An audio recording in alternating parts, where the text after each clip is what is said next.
Jinte stared out the small viewport as the prison transport ship approached Helios 9. The massive space station looked like a dark metal spider, its 8 extensions housing different security wings. Jin's wrists ached from the specialized restraints designed to contain 17 different species. They pinched his human skin uncomfortably. "First time seeing the pit?" asked the guard, a tall reptilian with blue-gray scales. "Most don't return from here." Jin said nothing. His mind was racing through combat scenarios, escape routes, and survival tactics. 14 years as an Earth Marine hadn't prepared him for becoming the first human thrown into the most notorious prison in the galaxy. The docking procedure finished with a shudder through the ship. 2 robotic sentinels entered the holding area, their silvery frames towering over Jin. Their faceplates showed no emotion as they scanned him. Species: human. Classification: non-priority. Assignment: Block D7. 1 intoned mechanically. "Proceed." The sentinels marched Jin through sterile corridors. Other prisoners pressed against energy barriers to catch a glimpse of him. Jin heard the whispers. Most had never seen a human before. So small. No natural defenses. Primitive world. Easy target. Block D7 turned out to be the worst possible assignment. As the energy barrier dissolved to allow Jin entry, he immediately sensed the predatory atmosphere. The common area fell silent as he entered. 20 different alien species, all bigger, stronger, or naturally better armed than him, stared with what passed for smiles on their varied anatomies. Jin was pushed forward as the barrier reactivated behind him. He stumbled slightly, catching himself quickly, but the momentary weakness was noted. A low, rumbling laugh came from the far corner. "They've sent us a pet," came a deep voice that seemed to vibrate the air itself. The crowd parted to reveal an enormous creature with 4 muscular arms, each ending in clawed hands. His gray skin was covered in what looked like natural armor plates, and 2 sets of yellow eyes glowed in the dim light. Jin recognized the species from briefings, a Dravnor known for their strength and violent tendencies. "I am Grok," the creature announced, standing to his full height of nearly 3 meters, "and you are the first human we've had the pleasure to host." Jin remained expressionless, analyzing every detail of his surroundings. The positions of potential improvised weapons, the structural weaknesses in the common area, the behaviors of the different alien groups watching with anticipation. Nothing to say human. Grok moved closer, his massive footsteps causing small vibrations in the floor. "Your kind has a reputation for talking too much." "Just tired from the trip," Jin replied calmly. "Where do I sleep?" This drew more laughter from the gathered crowd. A small green alien with 6 eyes pointed to a corner spot, the worst location, exposed on all sides. "If you survive the night," the creature added with a chittering sound that might have been laughter.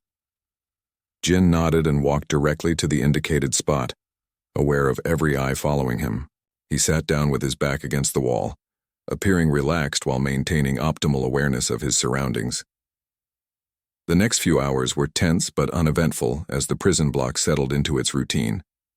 Jin observed silently, building a mental map of personalities, allegiances, and threats. Food was distributed, a gray paste that smelled like wet cardboard, and Jin waited until others had eaten before trying his portion.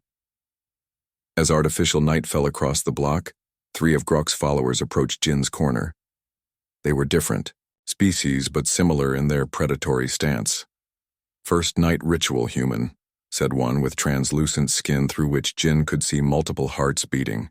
"Everyone pays tribute to those who run this block." Jin looked at the creature's eyes. "I don't have anything to give." "Then we take blood," said another, this one insectoid with vibrating mandibles. "Just a little, to show respect." Jin sighed, as if merely inconvenienced. "I'd rather not." The third alien, a squat figure with rock-like skin, laughed. Not optional soft skin. They moved in simultaneously, practiced and coordinated. Jin remained seated, seemingly accepting his fate, until the translucent one reached for him.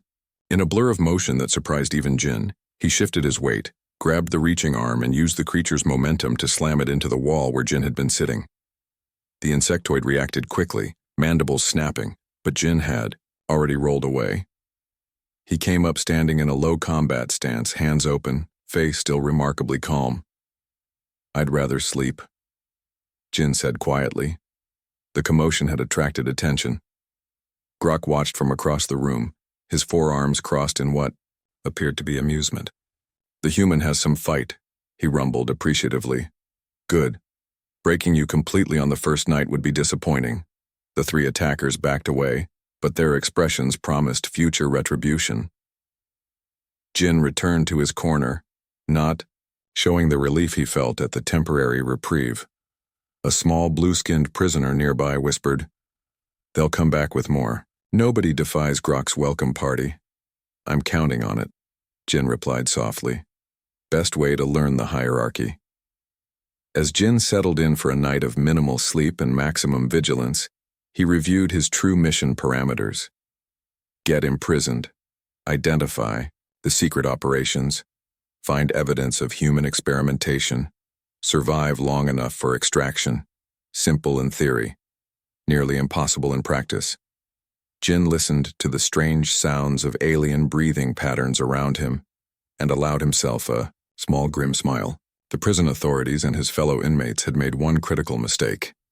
They assumed humans were weak because they lacked claws, armor, or extraordinary strength. They hadn't yet learned that humans were persistent, adaptable, and dangerously creative when cornered.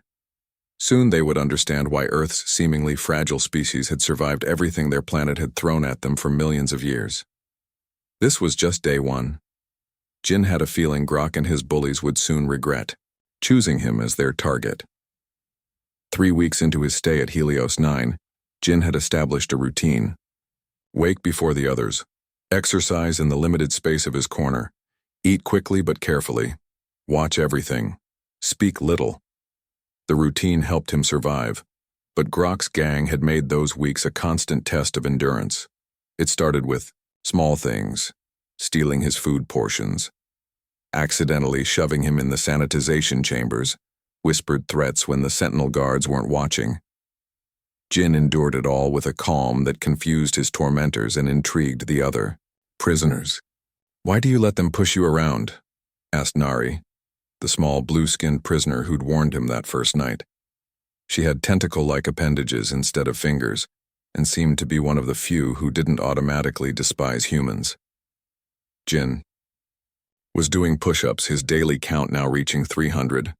"I'm learning," he answered between controlled breaths. "Learning what?"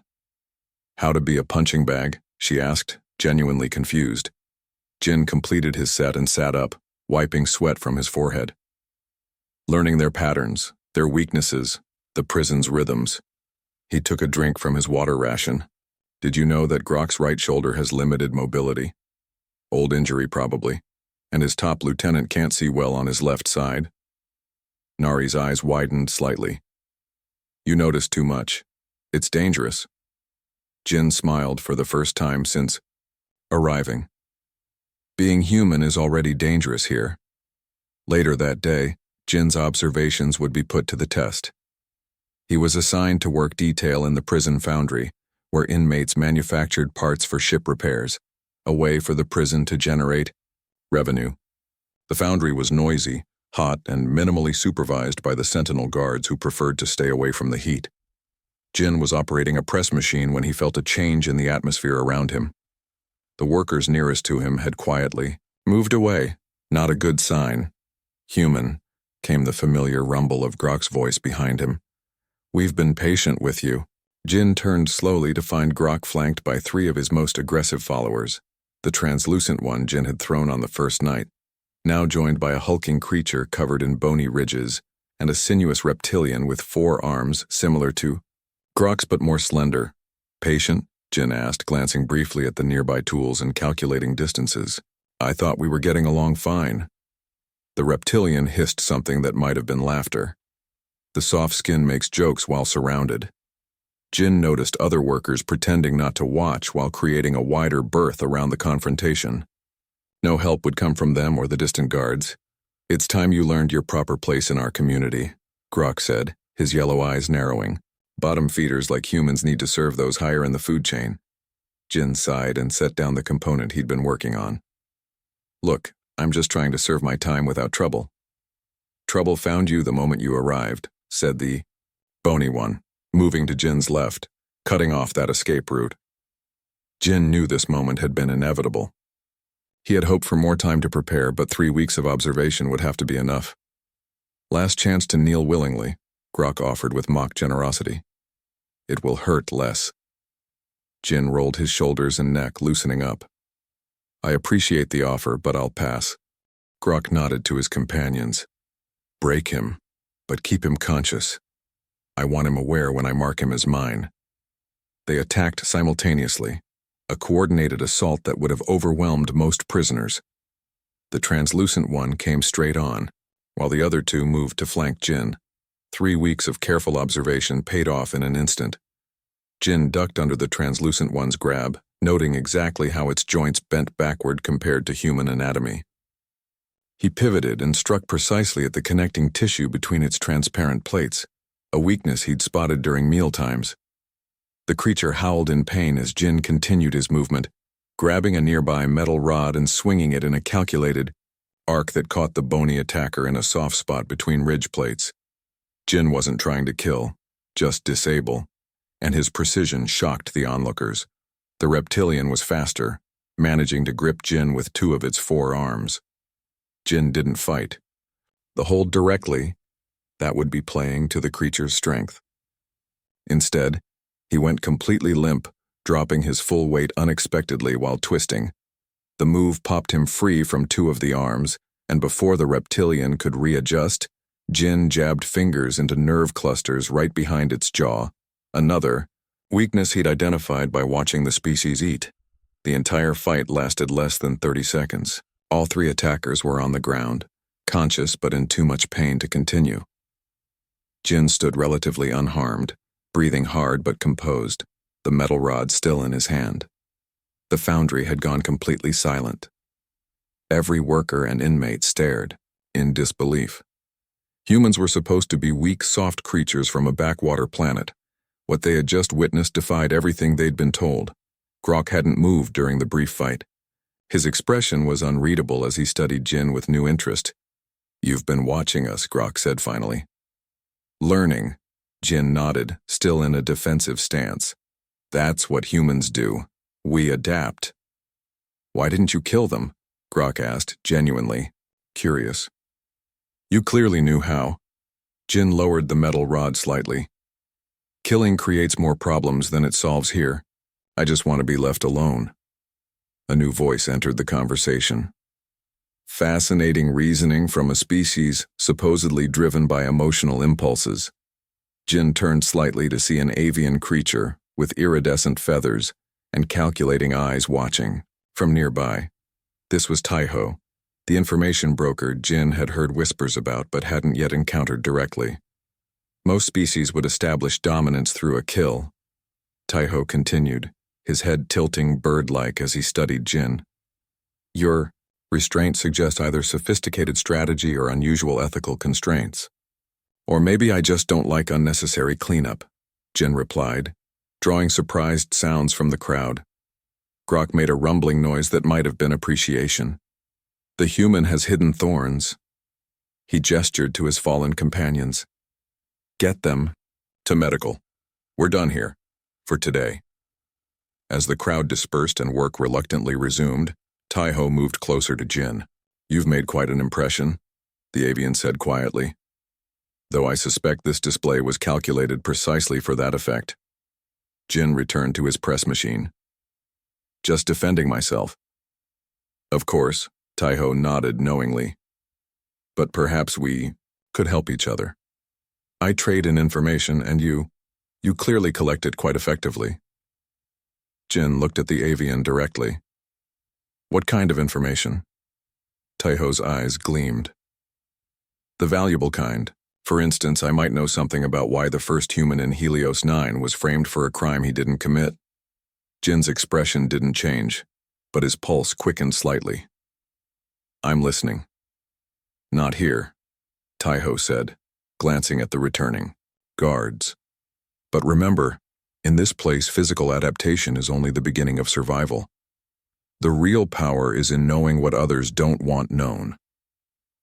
As Taiho walked away, Jin felt the weight of dozens of eyes on him. His status had changed in an instant. The human was no longer just an oddity or an easy target. He was something unpredictable, adaptable, and therefore dangerous. Word would spread quickly through Helios 9. Jin had bought himself some time and respect, but he knew Grok wouldn't forget this humiliation. The real test was still coming. The news of Jin's victory over Grok's enforcers spread through Helios 9 like wildfire. Prisoners whispered about it during mealtimes, embellishing the story with each retelling. By the end of the week, some claimed Jin had defeated 5 attackers using only his thumbs. Jin noticed the change immediately. Some inmates now nodded respectfully when he passed. Others gave him a wider berth. A few even approached with small offerings, extra food portions, better blankets, information about guard rotations. Jin accepted these cautiously, knowing that in prison, every gift came with unspoken expectations. "You've got fans now," Nari commented during breakfast, sliding her untouched protein cube toward him. "But you've also got problems." Jin raised an eyebrow, accepting the extra food. "Grok?" "He's been meeting with leaders from other blocks," she confirmed, her blue skin rippling with concern. "They're not happy about a human challenging the established order." Jin chewed thoughtfully. The bland cube tasted like chalky cardboard, but the nutrition was essential. "I didn't want to challenge anything, I just didn't want to be broken." "Same thing in here," Nari replied. "By the way, Taiho wants to meet you. Cleaning closet, east corridor, after work detail." Jin had been waiting for this follow-up from the avian information broker. "Thanks for the message." "Don't thank me," Nari said, lowering her voice. "But there are others who've suffered under Grok. Smaller species, newer arrivals. They're watching you closely." Jin understood the implication. Without intending to, he had become a symbol. Later that day, Jin slipped away from his assigned sanitation duty and found the storage closet. The small space was dimly lit by a single blue emergency light, casting everything in ghostly shadows. Punctual. Good. Taiho emerged from behind a stack of cleaning supplies, his feathers glinting in the low light. "Humans respect schedules, I'm told." "When it suits us," Jin replied. "You mentioned information about my case." Taiho clicked his beak in what might have been amusement. Direct, too, refreshing. He pulled out a small device and activated it. A faint humming filled the air. Disruption field. Brief privacy from listening devices. Jin leaned against a shelf. "I'm listening." "Your arrest wasn't random. You were specifically targeted." Taiho's eyes gleamed unnaturally bright in the darkness. "The contraband found in your cargo hold was planted by someone with access to secure loading procedures on Earth Station Omega." This confirmed Jin's suspicions, but he kept his expression neutral. "Any idea who?" "That's more expensive information," Taiho said. "But I can tell you it connects to something happening here in Helios 9. Something beyond the official function of a galactic prison." Jin crossed his arms. "And what do you want in exchange for this expensive information?" Taiho's feathers ruffled. Slightly. "Access to the engineering level. There's a security panel in subsection 42B that I need interfaced with." "You mean hacked?" Jin translated. "Such an inelegant term," Taiho replied with a small head tilt, "but essentially correct." Jin frowned. "Engineering is restricted.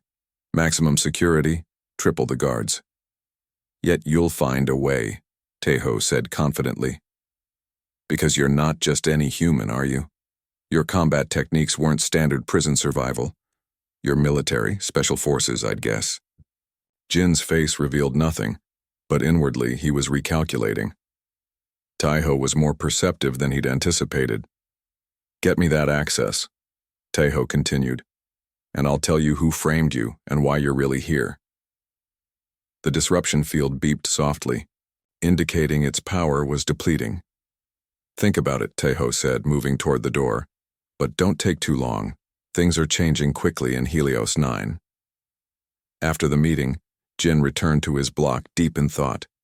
The engineering level would be nearly impossible to access, but if Tejo's information was legitimate, it might be crucial to his actual mission.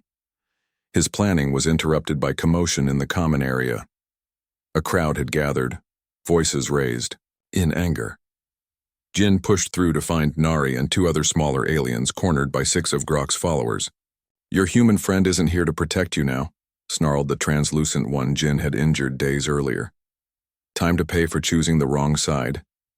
Without hesitation, Jin stepped between them. "Problem?" The aggressors paused, surprised by his sudden appearance. The translucent one recovered quickly. "This doesn't concern you, human." "These are my friends," Jin said simply. "So it does concern me." A heavy silence fell over the common area. Other prisoners stopped what they were doing to watch. This was more than just another confrontation. It was a direct challenge to the block's power structure. The standoff was broken by Grok's distinctive heavy footsteps. The crowd parted as the massive alien approached, his yellow eyes fixed on Jin. "First you refused to submit," Grok rumbled, "and now you claim protection rights over others? You overreach, human." Jin didn't back down. "I'm not claiming anything. I'm just standing with my friends." Grok's forearms flexed menacingly. "Friends? You've been here 1 month. These creatures aren't your friends, they're using you as a shield." "Maybe," Jin acknowledged. "Or maybe there's another way to run things here besides intimidation and violence." Murmurs ran through the watching crowd. Such direct challenge to Grok's authority was unprecedented. Grok leaned down until his face was close to Jin's. "You think you can change the natural order? The strong rule. The weak serve. That's true. On every world, including your Earth." "Not always," Jin replied evenly. "Sometimes cooperation works better than domination. For everyone." To demonstrate his point, Jin turned his back on Grok, a shocking display of either confidence or foolishness, and addressed the gathered prisoners. "The food distribution system gives the biggest portions to Grok's block. But what if we pooled resources, shared equally? I've studied the algae farms and hydroponics. With some minor adjustments, we could increase yield by 30%. He turned to a sickly-looking prisoner with pallid skin. "Kev, your species has that degenerative condition from the artificial gravity. I've been working on a treatment using minerals from the foundry waste." The alien looked surprised at being addressed directly. "You noticed?" Jin nodded. "And the communication blackout between blocks serves the guards, not us. I figured out a way to tap the ventilation system to pass messages." The room had gone completely silent. Jin's words were revolutionary, prisoners working together rather than against each other. Grok's laugh broke the tension. "Pretty speech. Now let me show you reality." Without warning, he swung one massive fist toward Jin's head. Jin barely dodged, but the second fist caught him in the ribs with a sickening crack. Pain exploded through his chest as he stumbled backward. The fight was brutal and one-sided. Jin landed several strategic strikes, but Grok's size and strength advantage was too great. Within minutes, Jin was on the floor, bleeding from multiple wounds, one eye swollen shut, breathing in painful gasps that suggested broken ribs. "Stay down," Grok commanded, standing over him. "Accept your place." To everyone's shock, Jin slowly pushed himself up, wobbling but standing once more. "Not done yet," he managed through bloody lips. Grok's expression changed from triumph to confusion. "You can barely stand." Jin smiled through the pain. "That's another thing about humans. We don't know when to quit." He raised his fists again, a bizarre sight. The battered human facing the barely injured giant. Grok actually hesitated, unsettled by Jin's persistence. Before the fight could continue, alarm bells rang throughout the block. Guards rushed in, stun batons ready. "Lockdown procedures initiated," announced the lead sentinel. "All prisoners return to sleeping quarters immediately." As the crowd dispersed under the guards' threats, Jin caught Nari's grateful look, before she was escorted away. Taiho watched from the shadows, a calculating expression on his avian features. Jin was thrown roughly into his corner by the guards. As the energy barriers activated around individual sleeping spaces, he painfully assessed his injuries. At least 2 broken ribs, possible concussion, multiple lacerations. Yet as he lay there in the darkened cell, Jin felt something had fundamentally changed. The seeds of a different kind of prison community had been planted. Whether they would grow or be crushed depended on what happened next. And somewhere in the back of his mind, Jin began formulating a plan to access the engineering level. Taiho's information might be the key to everything: his mission, his freedom, and possibly much more. Jin's body was a map of pain as he woke in his cell the morning after the fight with Grok. Each breath sent sharp stabs through his chest, where the broken ribs protested. His left eye had swollen completely shut, and dried blood crusted along his hairline.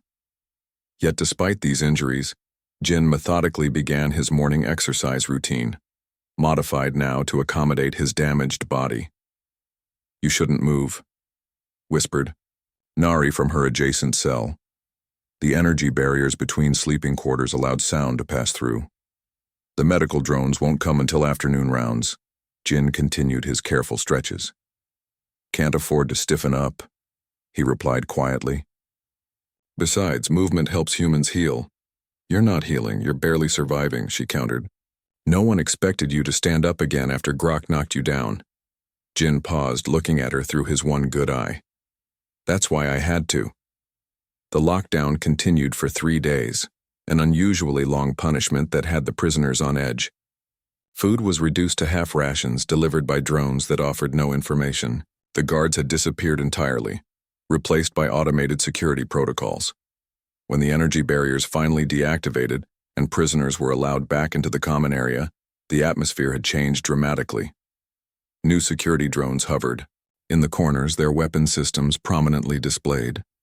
Additional rules scrolled continuously on the information screens. No gatherings of more than 3 prisoners, reduced recreation time, random cell inspections. "They're afraid," observed Taiho, who had managed to sidle up next to Jin in the food line. "Your little rebellion gave them a glimpse of what could happen if the population united." Jin accepted his meager portion of protein gruel. "This isn't about me, isn't it?" Taiho's head tilted inquisitively. "The timing is quite coincidental then. Have you considered my proposal?" Before Jin could answer, a commotion erupted across the common area. Grok's followers had surrounded Kev, the sickly alien Jin had mentioned helping during his standoff. Speech. The message was clear. Anyone associated with Jin would suffer. Jin set down his food tray and started moving toward the confrontation, but Taiho grabbed his arm with surprising strength. "Not yet," the avian hissed. "Look closer." Jin paused, scanning the room more carefully. The security drones had adjusted their positions, weapons trained on the exact spot where Jin had been heading. The confrontation with Kev was visible from every security camera angle. "It's a setup," Jin realized. "They want me to intervene." Taiho nodded slightly. "The warden has taken a personal interest in you. Quite unusual for a single prisoner to attract such high-level attention." Jin's mind raced through the implications. The warden's involvement changed everything. He needed to accelerate his timeline. "I'll get you into engineering," Jin whispered. "But I need something first. A distraction in the North Quadrant, as far from subsection 42B as possible." Taiho's eyes gleamed with satisfaction. "When?" 2 days. During the maintenance cycle when they reboot the security systems. The avian gave a nearly imperceptible nod and drifted away, leaving Jin to watch helplessly as Kev was beaten by Grok's enforcers. The guilt was a physical weight in his stomach, but Jin forced himself to think strategically. He couldn't help anyone if he was thrown into isolation, or worse. Over the next 2 days, tensions in the prison block reached breaking point. The harsh new restrictions combined with the targeted harassment of Jin's supporters created a powder keg of resentment. Jin moved carefully through this dangerous landscape, gathering small components from his work assignments, memorizing guard rotations, and secretly treating the injuries of those who had been targeted because of him. On the morning of the planned engineering break-in, Jin found a crude knife under his sleeping mat, a gift from an unknown ally.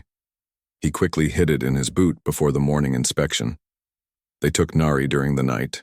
Kev informed him during breakfast, his voice barely audible. And 2 others who spoke up for your ideas. Jin's face hardened. Where? Medical wing, they said. But no one goes to medical and comes back the same. Kev's already pale skin seemed to lose what little color it had. There are rumors, experiments. The knife in Jin's boot suddenly felt like it was burning against his skin. The mission parameters were shifting by the hour. At precisely 14:30 station time, during Jin's sanitation duty near the central processing hub, the promised distraction arrived. Alarms blared from the North Quadrant, and the automated announcement system reported multiple containment breaches in Block A3. Guards rushed past Jin's position, completely ignoring the unassuming human with the cleaning equipment. Jin moved, with practiced efficiency, using the security card he'd carefully lifted from a drone during morning inspection. The engineering-level door slid open with a soft hiss, and Jin slipped inside, accessing maintenance tunnels that weren't on any prisoner's approved routes. Subsection 42B was surprisingly unguarded. Everyone had responded to the distraction. Jin found the security panel Taiho had described and quickly connected the makeshift device he'd assembled from stolen components. The panel blinked green, indicating a successful override. Jin was about to leave when a folder marked Subject, Compatibility caught his eye. Against better judgment, he quickly scrolled through the files and felt his blood freeze in his veins. The folder contained medical profiles of prisoners, categorized by species, with detailed genetic analysis and extraction potential. Jin's own profile was prominently marked as Priority 1, with a notation. First viable human specimen. Cellular regeneration properties exceptional. Attached were horrifying images of dissected alien tissue samples, alongside notes about harvesting, techniques, and preservation methods. This wasn't a prison. It was a harvesting facility disguised as a correctional institution. Most disturbing was a list of recent acquisitions that included Nari and the others who had disappeared. Their scheduled processing was set for that very evening. Jin's hands trembled with rage as he downloaded the files to his improvised device. The mission had just become rescue and exposure, not just intelligence gathering. His exit from engineering was less careful than his entry. Jin encountered 2 guards in the maintenance corridor and was forced to incapacitate them, taking one of their communication devices before hiding their unconscious bodies. When Jin finally returned to his block, he found chaos. During his absence, Grok had launched a coordinated attack against anyone perceived as Jin's ally. 3 dead bodies lay in the common area, including Kev. The security drones hovered uselessly, recording but not intervening. Something snapped inside Jin. The careful restraint he'd maintained since arriving at Helios 9, the strategic patience, the calculated responses, all of it evaporated in a flood of cold fury. Grok stood in the center of the carnage, his forearms splattered with various colors of alien blood. When he spotted Jin, his yellow eyes narrowed with satisfaction. Finally, the massive alien rumbled. Time to finish what we started. What happened next would later be described by witnesses as terrifying. Jin moved with a speed and precision that seemed impossible for his injured body. The hidden knife flashed in his hand, not aiming to kill but to disable with surgical accuracy. 4 of Grok's followers went down before they could even register the human was upon them, each incapacitated by strikes to nerve centers Jin had meticulously identified during his weeks of observation. Grok himself roared in surprise as Jin evaded his powerful arms and delivered a series of devastating blows to previously targeted weak points. The knife found the joint in Grok's natural armor under his right arm, the old injury Jin had noticed weeks ago, causing the massive alien to howl in pain. "What are you?" Grok gasped as Jin systematically dismantled his defenses. Jin didn't. Answer. His face was a mask of focused determination as he continued his assault. This wasn't the desperate struggle of their previous fight. This was a trained combatant executing a precise battle plan. When Grok finally collapsed to his knees, bleeding from multiple non-lethal wounds, Jin stood over him with the knife positioned for a killing blow. The entire block had gone silent, watching the unthinkable. Grok defeated, at the mercy of the human. Do it, Grok wheezed. Finish me. It's what any species would do to establish dominance. Jin's hand remained steady, the knife pressed against Grok's throat. For several heartbeats no one breathed. Then Jin stepped back, lowering the weapon. I'm not interested in dominance, I'm interested in survival, for all of us. He turned to address the stunned prisoners. The warden isn't running a prison, he's running a slaughterhouse. They're harvesting compatible prisoners for biological materials, special regenerative cells, rare proteins, unique neural tissue. Nari and the others weren't taken to medical, they were taken to be processed. He held up the stolen communication device, which was receiving frantic messages about the security breach. They know I accessed their files.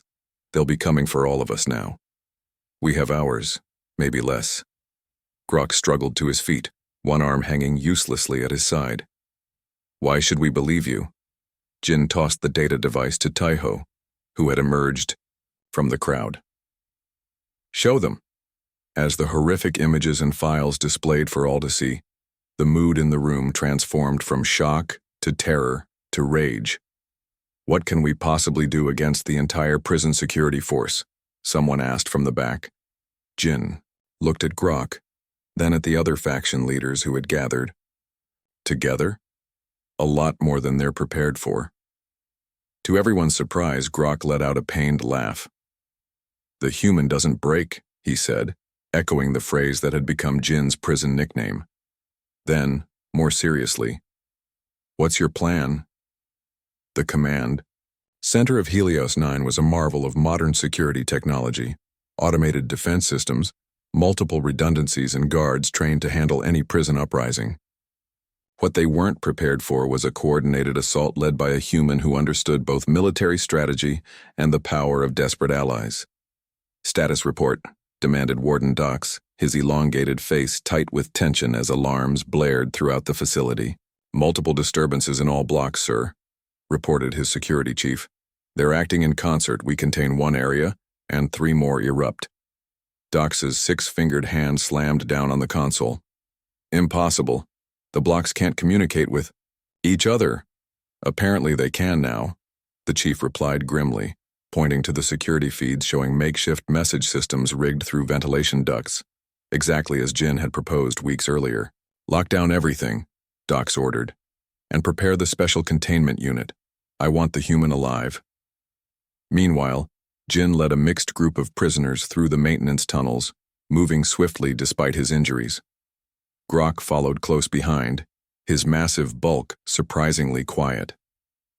Behind them came Taiho and 20 others representing various prison factions, former enemies now unified by the horrifying truth of their shared fate. The processing lab will be heavily guarded, Jin explained as they navigated the dimly lit passages. But they won't expect an attack from below. How do you know these tunnels so well? Asked one prisoner, a serpentine creature with luminescent skin that provided additional light for their journey.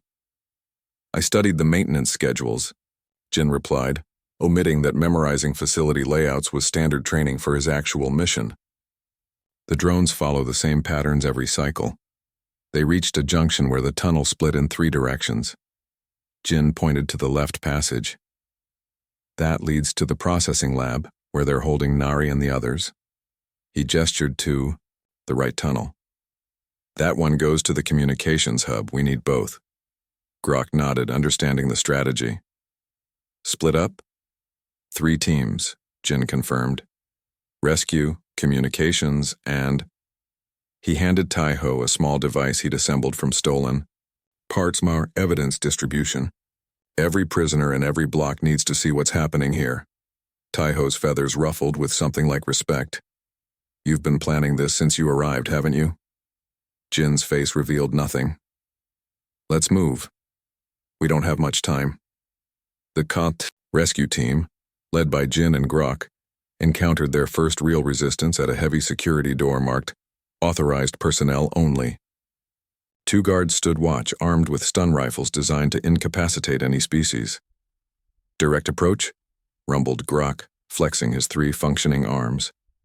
Jin shook his head and pulled out a small container he'd filled with cleaning chemicals from his work detail. "Science approach." He mixed the compounds and slid the container toward the guards. Within seconds, thick, acrid smoke filled the corridor, sending the guards into coughing fits. Jin moved through the smoke with his breathing, controlled, precisely striking pressure points that rendered both guards unconscious without leaving lasting damage. "Efficient," observed Grok as Jin retrieved the access card from one guard. "Learned it from watching the reaction when certain species interact with the cleaning compounds," Jin explained, swiping the card through the reader. "Some educational benefits to sanitation duty after all." The door slid open to reveal a scene from nightmares. The processing lab was a sterile white chamber filled with medical equipment and holding cells containing dozens of prisoners in various states of sedation. Nari was strapped to an examination table, medical drones hovering above her with extraction tools poised. Jin didn't hesitate. He grabbed a fallen guard's stun rifle and fired with precision, disabling the medical drones before they could begin the procedure. Grok and the others rushed to free the captives while Jin accessed the central computer. "What are you looking for?" asked Grok, carrying a barely conscious Nari. "Confirmation," Jin replied grimly, his fingers flying over the interface. "And a way to lock the warden out of the security systems." The screen flickered with files and images too gruesome to describe, detailed records of hundreds of extractions performed over years, each categorized by species, with compatibility charts and profit margins listed alongside. "They've been selling biological materials to black market medical facilities across the galaxy," Jin explained, downloading the evidence. "Rare genetic sequences, unique cellular structures, harvested from living subjects." A soft groan from Nari drew their attention. Her eyes fluttered open, focusing with difficulty on Jin. "You came?" "Of course," Jin said, his voice gentler than Grok had ever heard it. "We all did." "How touching," came a cold voice from the doorway. Warden Dox stood flanked by a squad of heavily armed guards. "And how predictable." Jin stepped forward, positioning himself between the warden and the freed prisoners. "It's over, Dox. The evidence is already being distributed to every block and every external communication channel." The warden smiled thinly. "Evidence of what?" "Legal medical research using convicted criminals?" The Galactic Council approved this facility decades ago. "They approved a rehabilitation center with voluntary medical programs," Jin countered. "Not a slaughterhouse where you harvest sentient beings for profit." Dox's smile didn't waver. "Semantics. Besides, who will believe the claims of violent criminals?" His eyes narrowed as he studied Jin. "Though you're something special, aren't you? First human specimen we've had access to. Your cellular regeneration capabilities are extraordinary, worth far more to science than whatever petty crime brought you here." Jin's expression hardened. "No crime brought me here. I was sent." This finally broke through Dox's composure. "Sent? By whom?" "Earth Intelligence Division," Jin said, straightening to his full height despite his injuries. "We've been monitoring suspicious disappearances of transport ships in this sector for months. My mission was infiltration and evidence collection." The warden's face contorted with rage. "Kill them all," he ordered his guards. "No witnesses." What happened next became legend throughout the galactic prison system. Jin moved with impossible speed for someone so injured, disarming the first guard and using him as a shield against stun fire. Grok and the others joined the fight with coordinated precision that spoke of Jin's tactical influence. Meanwhile, across the station, Taiho had succeeded in broadcasting the horrific evidence to every screen in every block, along with security overrides that released cell door locks. The result was a full-scale rebellion that overwhelmed the unprepared guards through sheer numbers. In the processing lab, Jin found himself face to face with Warden Dox as the guards fell around them. "You've ruined everything," Dox snarled, backing toward an escape hatch. "Years of research, billions in profit, destroyed by one insignificant human." "Not just me," Jin replied, gesturing to the diverse group of former enemies now fighting side by side. "All of us, together." The warden lunged for the emergency release, but Jin was faster, tackling him to the ground. They struggled briefly before Jin pinned him with one precise move. "How?" Dox wheezed through Jin's chokehold. "How did you unite creatures who have hated each other for generations?" Jin tightened his grip just enough to render the warden unconscious. "I showed them something more important to fight for than their differences." By the time Galactic enforcement vessels responded to the emergency broadcasts, the prisoners had secured the entire facility. The evidence of illegal experimentation was overwhelming. Hundreds of documented cases, financial records of black market sales, and dozens of living witnesses. Jin stood in the docking bay as the enforcement officers established control, his injuries finally being treated by proper medical personnel. Grok approached, looking strange in formal restraints but with his head held high. "What happens now, human?" he asked. "Justice, hopefully," Jin replied. "The evidence has been transmitted to the highest levels of the Galactic Council. There will be investigations, trials." "And us? The prisoners?" Jin nodded toward the enforcement captain who was reviewing prisoner files. "Case-by-case review. Those wrongfully imprisoned or with minor offenses will likely be released or transferred. The others will serve their sentences in actual rehabilitation facilities." Grok was silent for a moment, then asked the question that had been bothering him since the fight. "You could have killed me, more than once. Why didn't you?" Jin looked at the diverse group of former enemies now sitting together, sharing their stories with the investigators. "Because sometimes the strongest alliances come from former enemies.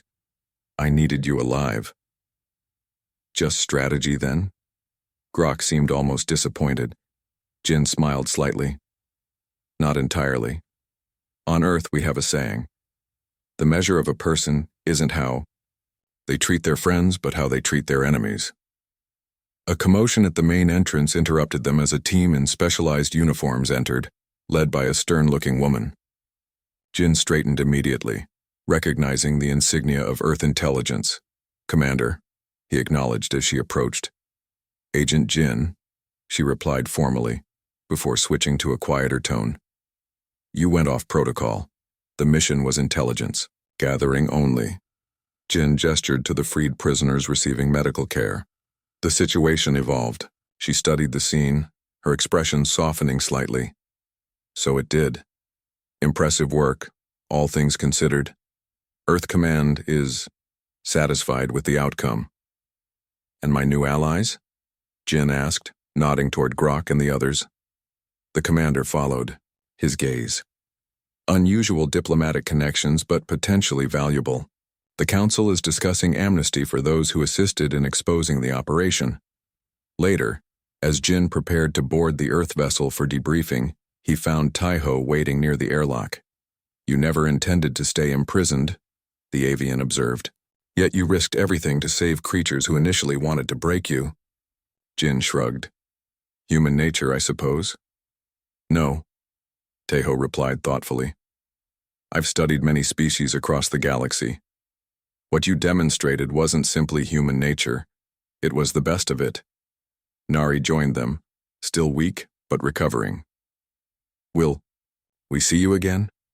Jin looked at his unlikely friends, beings he would have considered completely alien just months ago. "The galaxy just got a lot smaller for all of us. I think our paths will cross again." As Jin boarded the ship, he heard Grok explaining to a confused enforcement officer, "The most dangerous thing about humans isn't their strength or even their intelligence. It's that they make you believe in something larger than yourself." Jin smiled as the airlock closed. His official mission was complete, but a new one was just beginning. Humanity had made its mark on the galactic stage, not through military might or technological superiority, but through the unique human capacity to unite the divided and see potential where others saw only enemies. In the ship's viewport, Helios 9, receded into the distance. No longer a prison, but a symbol of change. And all it had taken was one human they'd regretted messing with.